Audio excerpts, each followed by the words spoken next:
introduced, Matthew Clark from Monmouth County. I, in 10 minutes to cover everything that's going on in Monmouth County is an absolute challenge. I handed out a single page that lists just a handful of the moving parts. But the moving parts are interesting because they have a common theme. And the common theme is this idea that we in the public sector can't afford to produce what's being asked of us. And that's essentially more services at less cost. That is a challenge with multiple years of contracting budgets, but yet the demands on the offices, especially from my role in records management with Oprah requests, it's a challenge, and now there's a legal exposure, a financial exposure, so we want to change the model, change the paradigm, and to the benefit of open data. The shift is twofold. It's a funding partnership where we've experienced, rather than building things as an island, by holding hands, and that's always a dance because a lot of people don't want to change, and this presentation that I have up appears simplistic. It's intended to be. It's intended to be, big pictures and colorful, to say to those that are going to be responsible for giving the green light, to giving permission to proceed, to have them buy in. And now that's just not this silo of Monmouth County. We're attempting, ultimately, our goal. If you look at our one website, our open public records search, is intended to be this integration, a one-stop shopping of all public records, not just in the database format, but for us, the more problematic images, the millions and millions and millions and millions and millions of records that can legally be demanded for production. So how do we serve that? We create this environment where we're going to shift the model. We have been shifting the model quietly. And we shift it in a way that absolutely provides greater service to the public. We are ultimately endeavoring to be open 24/7. That is the goal. That is the deliverable to the public, is the availability of interaction at any time. The upside is by shifting this in a very simplistic explanation. The old model is that we would take receipt of a piece of paper and we'd have to scan it and index it and then make it available. In the applications that we've been building, we've been offloading the clerical process. We've been shifting that process, which is a significant cost to public governments. It's essentially the pension benefit of the entire clerical environment is being shifted to the submitter. And to the point where millions and millions of keystrokes are being shifted to the person who views it as absolute convenience. I can file a tax appeal online, stay home, it's green, it's truly green. On an annual, for the last several years, we have been evolving this environment for tax appeals so that multiple counties can use it. It was built agnostically. It could be used with any of the legacy systems. I mean, that's part of our challenge of integration statewide. But what we're attempting to do is build this model that has this full vertical integration. So back to our open public records site, from a graphical interface, you don't know anything about your own property. You don't know your address, you block and lot, you just zoom into the map and you drill down to your house. And from that point, you could say, get records. And the goal is to one-stop shop, get vertical integration of everything from the municipal dog license to the county records to the state records associated with that property. Everything that is not specifically protected by law should be available from that one bucket. That's our goal, and we've taken great strides in getting there. Our framework is in place. Now we need partnerships. Why is partnerships so important to us? Because what we learned is that too often we're building things as islands. And They may be functional, but then we look over at someone else and they spent just as much money and they have a couple feature functions that are really attractive, but based on our platform, we can't accomplish that. Or we ran out of funding. In the appeal environment, while Monmouth County paid the initial cost, several $100,000, we now sell it as a shared service to other county tax boards at pennies on the dollar. And why are we doing that? We're doing that for the cost carrying it in the future, for expansion. Right now we have multiple counties, 4 to be exact, that are participating. Rather than Monmouth County paying $100,000 annually for its next evolution, its feature enhancements, each of these partner counties pay $25,000, $30,000, slightly more than 1/4. So the sum of it becomes greater than what Monmouth would have to bear on its own, and we end up moving it along much, much faster. That's the value of these partnerships. So we're looking for, on many fronts, we have our appeal environment, we have several initiatives that have these common themes. The partnerships and the shift of who's actually providing the data, the applications, the form data, form portal. I'm just going to go right to the last screen. It's as simple as this. And this is what it takes to sell it in the beginning, is to say, we used to scan and index things, and now we want the submitter to provide us with the documentation. By doing so, I can show you a year 1 savings. Through attrition, we've never fired anyone because of this, but through attrition, we are not hiring dozens of personnel. But yet our service has been incremented severalfold.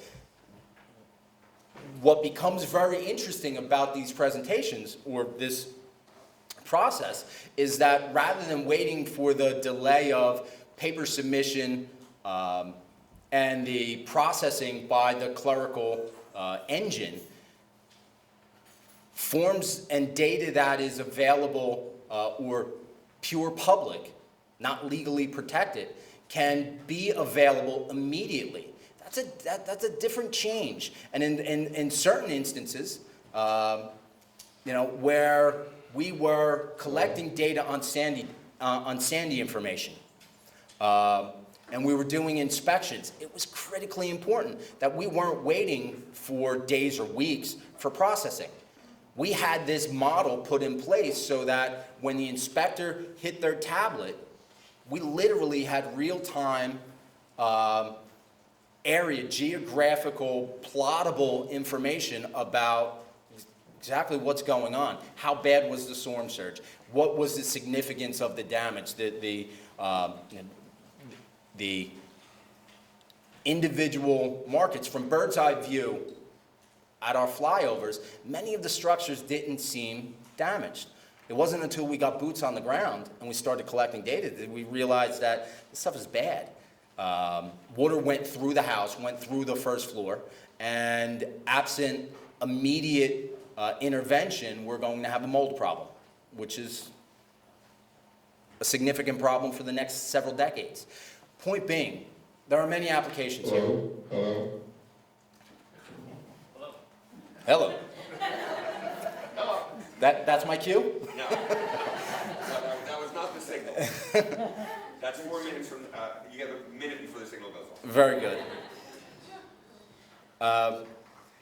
So the issue about, interesting that Monmouth County, we're doing our own thing. And our own thing is attempting to shepherd this, at least in our own space. For our record sets, we are hands extended looking for these partnerships, because ultimately it's driven by cost and it's driven by this common ground of wanting to do a better job, but not really being able to pay for it.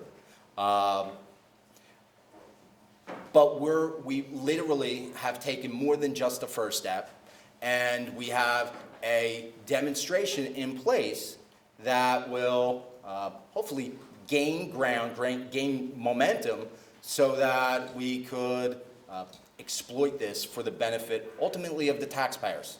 That's the underlying, overarching, not sure the difference. It's pervasive.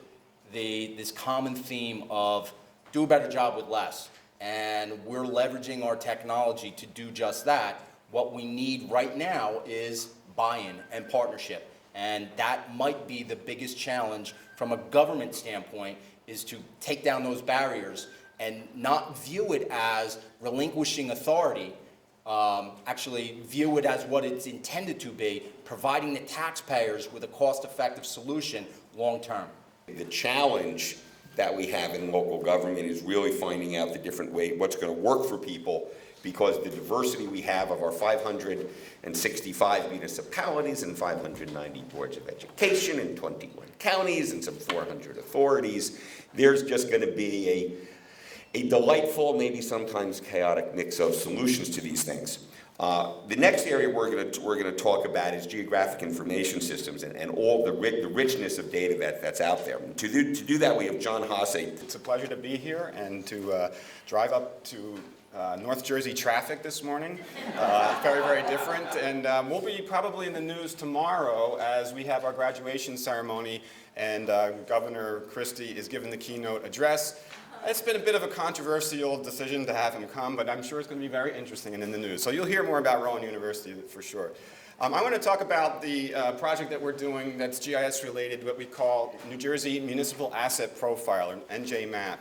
And GIS data is one of the rich data sources that is, in fact, open, but it's not so easy to use it, to open it. So we're going to be working on this NJMAP project at Rowan to try to make GIS data more accessible, more usable, more understandable to the non-expert GIS user. So I'm going to, in my 9.5 minutes left, I'm going to quickly go through and explain a little bit about what GIS is for those who don't know, and then give you an idea of what the NJMAP project is like and what we envision it becoming. So what is GIS? Some of you probably work with it every day, and some of you may not be that familiar. It's basically, stands for Geographic Information Systems. The name itself kind of tells you what it is, but it's a database about anything that exists in three-dimensional space. And so that's really important, that it's not only a database, but where those things are in the database located and how they relate to each other. What this makes is for a powerful computer system to have inventories that are spatially referenced, and it allows the next level of analysis of things within three-dimensional space. And so what you have is developing over the last about 25 or 30 years is a very powerful technology for modeling and understanding the environment. So imagine you have a spreadsheet, and we're talking about data. Spreadsheet's just organizing that data in a manner that has things that are organized by different field types and so forth. But what if we could have those database elements be connected to something in space? Now there's something really different going on here. We have a different dimension that's not typically in your basic flat file. So why is GIS important to the New Jersey public? Well, New Jersey is a home rule state, as we know, and so that means a lot of very important decision making happens at the local level. And when you have 565 different municipalities, you have 565 different approaches to decision making. That does not always result in the most prudent and best decision making that happens, certainly at a regional scale and even at a local scale. Very important, New Jersey has very strong local land use controls with the zoning and planning under the New Jersey Municipal Land Use Law. And so a lot of very, very important decisions are made at that municipal level. Decisions that have very significant impacts to the environment, decisions that have impacts to the economy, that are regional, even though decisions may be made for the own town. The rateable chase often has impacts within a region. It has impacts on traffic and many other dimensions of items that contribute to or detract from the quality of life for New Jersey. So GIS is a technology which allows a lot of different types of information to be integrated into one system. Part of the reason it took 30 years to reach its maturity is that it's a pretty complicated thing to do. It's not just like opening up a Word file where you have one document where you're working on. GIS can open up many different documents in many different formats at the same time and have them be spatially interacting with each other so that they know how they interact with each other. So, for example, you can have information that's about the environment, which we focus on in our program. Infrastructure, such as utilities and roadways and so forth. Information that's more demographic in nature, economic information, networks, and the relationships between all these things. It's a very, very powerful and fun and engaging technology. But GIS is not something that you can learn in a very short amount of time. When I was in college, I met this Spanish girl, and I was sure that I was going to learn to speak Spanish. In one semester, I was going to take Introduction to Spanish, and by the end of the semester, I could have a fluent conversation with her.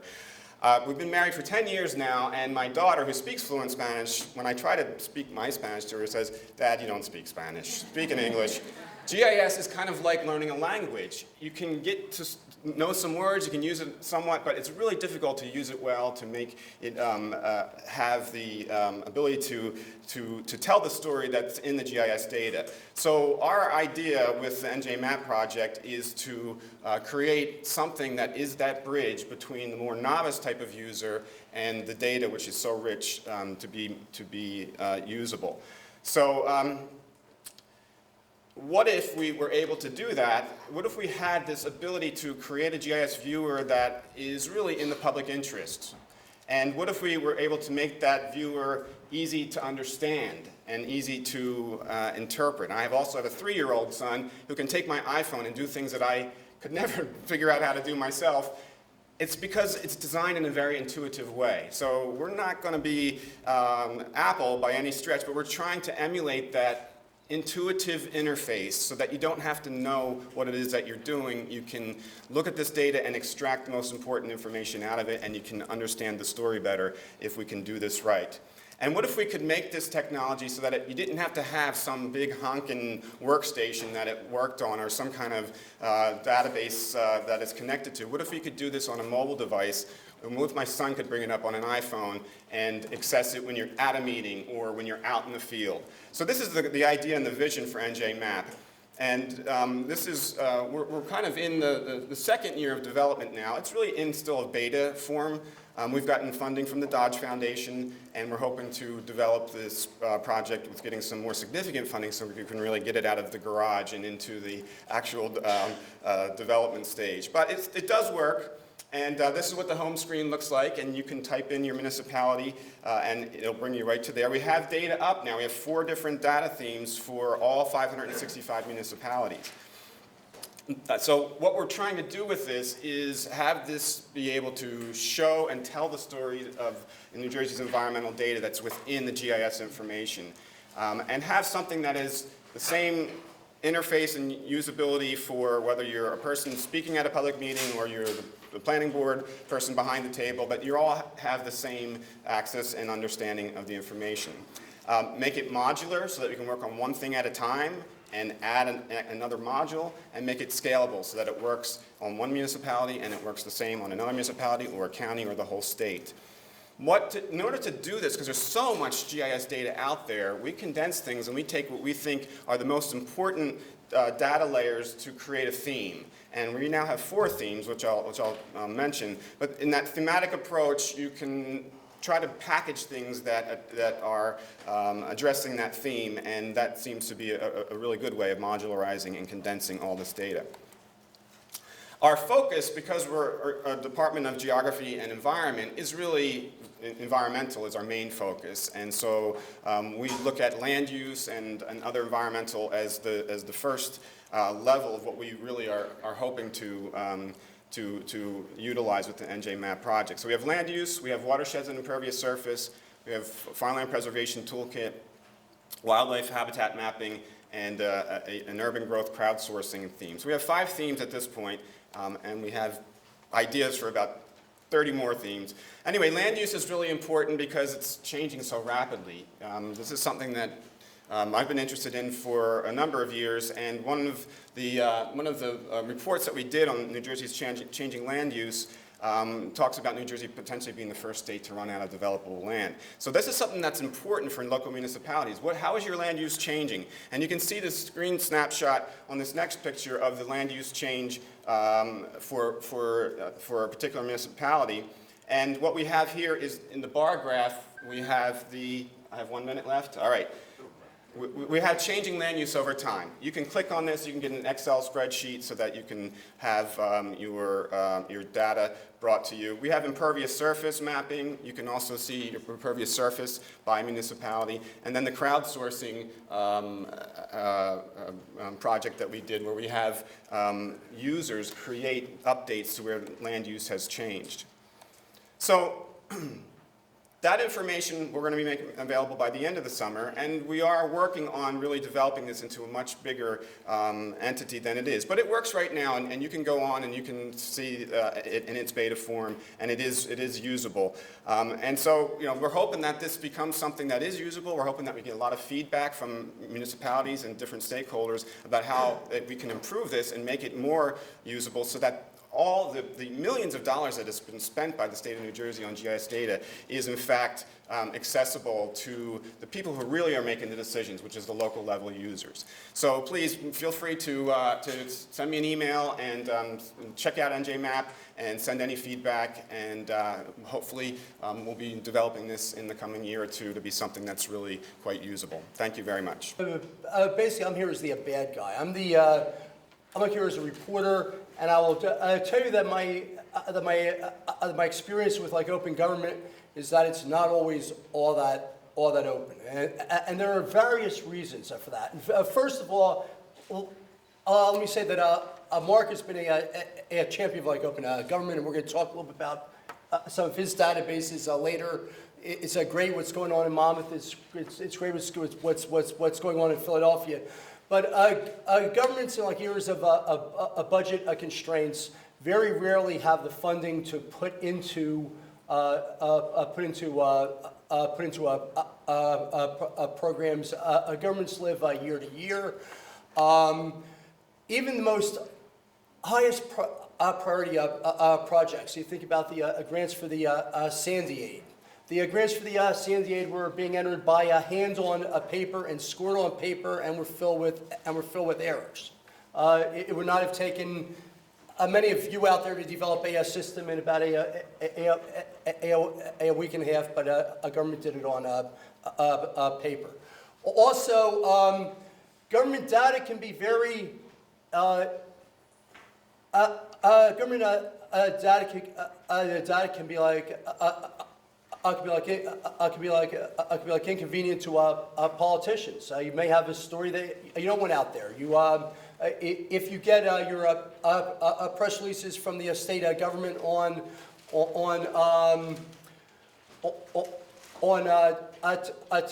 tax collections every month, they invariably talk about the one tax that is up, and they'll leave out the 11 taxes that are down, and you really have to dig into the data to find that actually the state actually had a very bad month. And so it's not always, from the standpoint of a journalist, and from the standpoint also even those in government, even those who are the best attention in government in an era of continuing budget cuts, are always up against it. If you think about, I got involved in creating a program online called Town Stats in 2010 at the invitation of the Citizens Campaign, whose representatives are here today, because the state had a law passed in 2007 that required the creation of user-friendly budgets. There was never money to do it. The staff of the Department of Community Affairs has been cut by 2/3, and The idea is we'd put 50 budgets, we would put 50 budgets online, and we take the 66-page submissions that municipalities give to the state that are in a PDF format, and categorize them into various budget categories. We did that. We created it in a way that, for example, when the Princetons were looking at merging, they could look at what their budgets were individually for services compared to a Ridgewood that was only slightly smaller than the two Princetons combined, and geographically and as socioeconomically relatively similar. The idea was that this would create this format or a similar format would be created so that everyone, like every town, could compare their budgets with like everyone else's budgets. We had an internal working group at DCA in 2012. Everybody agreed on the budget methodology. It's basically our budget. It's basically our budget methodology, and they were going to add a lot of other information on debt and shared services. 4 years after we started, town stats were at least a year away from the state doing the user-friendly budgets. That's the bad news. Now, I'm really interested as a journalist. We're always very interested in being able to benchmark towns against other towns, be able to benchmark states against states, counties against counties. So in a sense, we have somewhat of a different interest than local government officials who are laying out their own information, or citizens who really are interested mostly in what's going on in their own town. But basically, even though this fits in, even though this concept fits in with the Christie administration's mandate to promote shared services and consolidation, it has not gotten done. It's just not high enough a priority on the when you're continually cutting budgets, and you have 5 budget deficits in a period of 3 years. When you do data, and when you start to do data on property taxes or on other particular issues, data breeds data. I ended up doing putting together a property tax database for the New Jersey State League of Municipalities property tax task force. We looked at where New Jersey counties ranked compared with other counties. Looked at where New Jersey ranked, and New Jersey actually has the first, second, and third highest counties in property taxes in proportion of income. What is important when you're using data is being able to use data from multiple sources. The biggest frustration is that data is in silos. So you'll be able to get like income data from the census, or perhaps you'll be able to get some income tax data from Treasury. You'll get property data from Community Affairs. Marc Pfeiffer, an excellent property tax database. So we put together a proposal for 35% tax cut, which we came out with in the middle of a gubernatorial campaign, which was not very popular, even though it was a proposal by a Democratic and Republican mayors who attempt to push this forward. As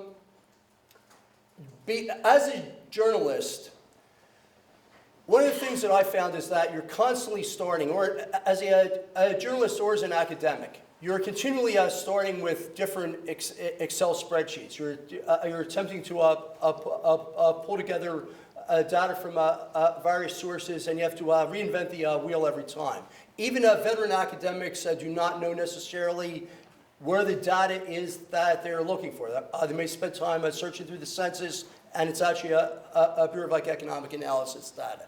But once you have it, you can really do some good stuff.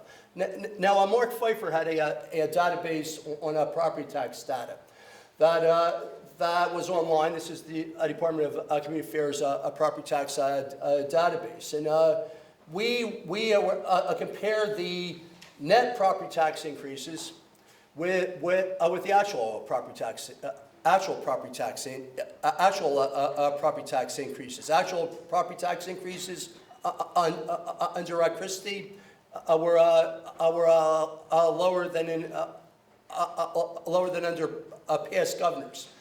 Net property taxes for those who have received rebates, despite the fact that property taxes rose twice as fast under Corzine, the actual out-of-pocket impact was a lot smaller under Corzine, like under Christie, because he was pumping millions into, because he was pumping over $1 billion into property tax rebates every year. This was Christie's least favorite story in 2013. So when the data came out in 2014, the columns that Marc had been providing on average property tax rebates and on net property taxes since 1998 disappeared. They were no longer in the database. So fortunately, the rebates had not changed, so I was able to calculate it anyway. And I was able to run the differential, and the fact that how you're making out on property taxes depending on your income. So the day after that, they took out all the 2008 to 2012 data on property tax rebates and on net property taxes, so that no one would ever be able to do it again. The message, of course, is I had downloaded and kept everything. Which brings us to the idea that you really need to put stuff together in a way that it can be used. And I just need one more minute, Marc. One of the things that we did, one of the things that I discovered when I was doing this as a reporter in 2012, I also teach at Rutgers. I went to Rutgers. I said, can we buy the best government database out there that has all the local government data on it? Or at least state data. And they said, well, there isn't one. What do you mean? Well, there's a census database, a couple of census databases that are kept up somewhat, but they're not really there. And there's nobody that combines, there's no database that has the census on it, Bureau of Economic Analysis, Bureau of Labor Statistics. Everything's in silos. State government data is in worse silos than the federal government. So basically, we decided to put together a company or a project to attempt to put this together. This is my own best toy in a way for future projects. But the idea is to be able to compare, to be able to take data, for example.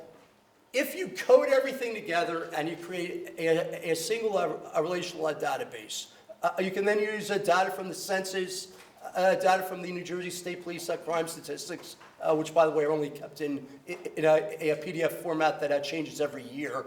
A property tax data on Excel format, and Bureau of Economic Analysis, and income data from the census, and then if you have a sufficiently sophisticated front-end system, you can manipulate these databases together. And as an academic, you can start 1 month into your project as opposed to going back and attempting to find and gather everything, put it all together, pull it together, and the same thing for a journalist. I think the cost of data-driven journalism is its biggest barrier, and again, opening it up or creating systems that will enable it to be used effortlessly is really critical. So one thing I'd like to start off with just in general is there's a great tweet, I forget who put it up, it was probably, frankly, either Marc, Head, or someone kind of in this circle, which said, we don't need code for America, we need ETL for America. Okay, so what does that mean? Code for America is like cool, newfangled, awesome stuff where you're walking around and sensing potholes, which is great, and you're doing all this very good stuff to kind of integrate better in the city around you. And an ETL is just pulling data out of somewhere, moving it somewhere else, and sticking it into a third place. So it stands for extract, transfer, or transform, and load. And why is that important? It's because everyone who talks about open data, anyone who has any experience with government is going to use the word silo. Everything's built terribly from the federal government on down. Companies have this problem too, private companies, we just don't hear about it perhaps as much, right? There's plenty of companies that are going to fall by the wayside because their inventory systems don't talk in real time to their sales, and their point of sale system doesn't talk to their backroom system. So, if you've done the private sector thing, you can appreciate this from all fronts. But in government, it's really painful because we think it seems like it should make sense, right? If you learn about something, about a property, it's intuitive. Okay, well, there's what? There's permits that were taken out, there's complaints based on, code enforcement issues, there's tax assessment stuff. This stuff should be all kind of interrelated. And unfortunately, what ends up happening is, at the federal level, at the state level, you get into these conversations about the one system to rule them all, right? You start talking about this Lord of the Rings system that's going to work and it's going to cost all this money, and I'll let you finish that story, how it goes. So the first thing is ETL, right? Extract, transfer, load. This is very important if you're going to be inside the firewall, if you're going to be inside a government system or any system at all. The second is, let me introduce you to the enemy, right? This is the enemy. PDFs are the enemy, okay?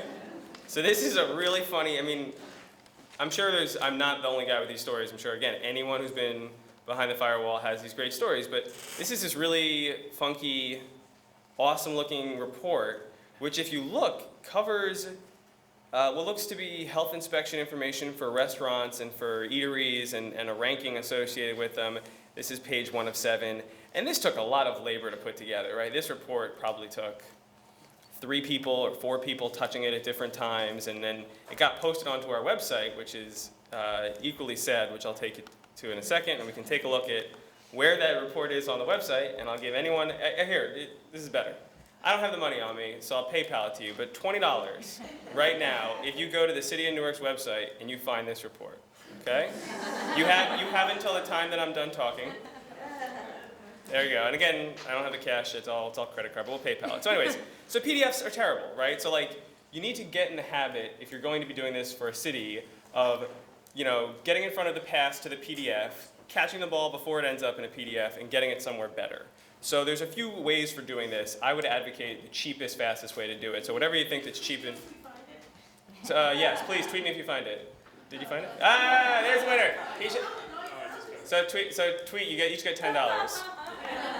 Good job. Seth, because you really just had to kind of just Google the title of the thing. Well, this is a very intelligent crowd. You both have Macs. I'm unimpressed. The 2 Mac people had it. So anyways, one thing to do is to kind of get in the middle of this before it turns into a PDF, catch it, and then make it into a machine-readable form, which Marc was talking about earlier is really important. Things are machine-readable. Someone can access and know that Domino's Pizza at 551 Bloomfield Ave had dissatisfactory reporting. Whereas if you go to the Domino's at 551 Bloomfield Ave, this one had conditional. So what's the difference here?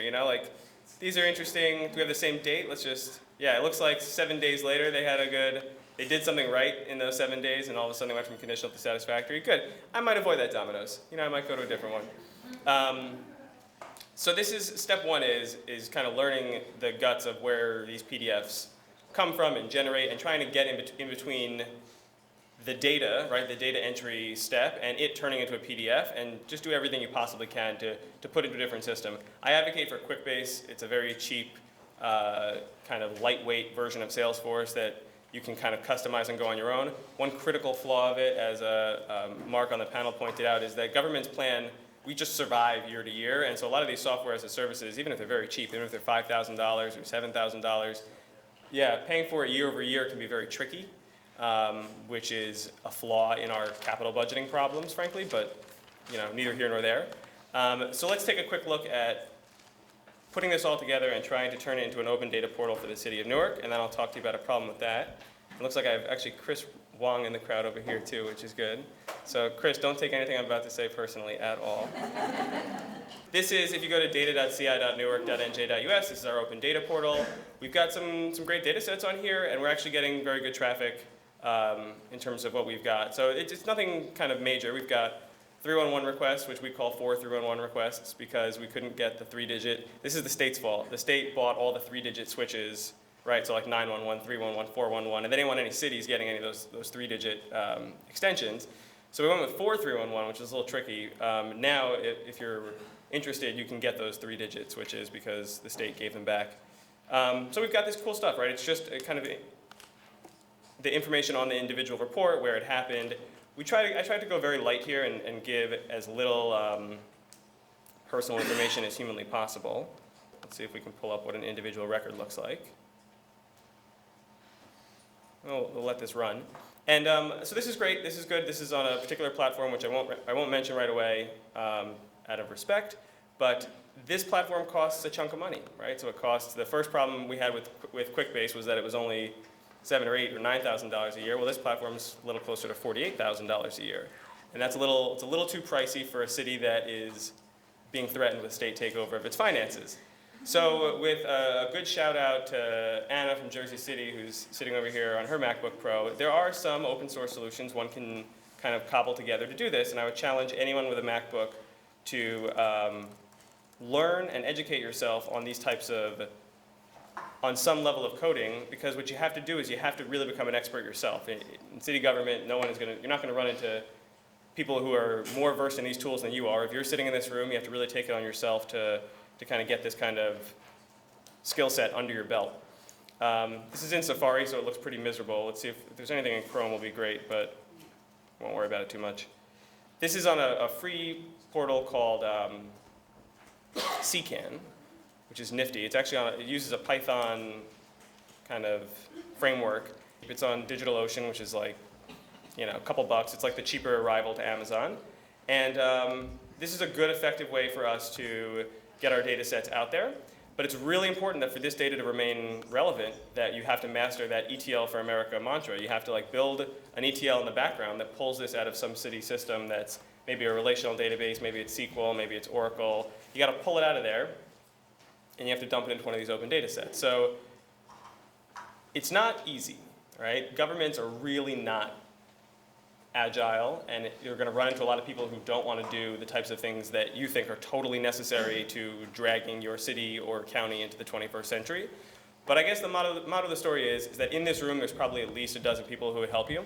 And so if you're interested in, as I hope you are, pushing this type of agenda forward, please reach out and learn what other cities have done so you can replicate it yourself. And I am going to take my own advice and talk to Monmouth County about the stuff that they're doing, because sure, I'd love to try to automate ways to let people protest their tax assessments. And that's it.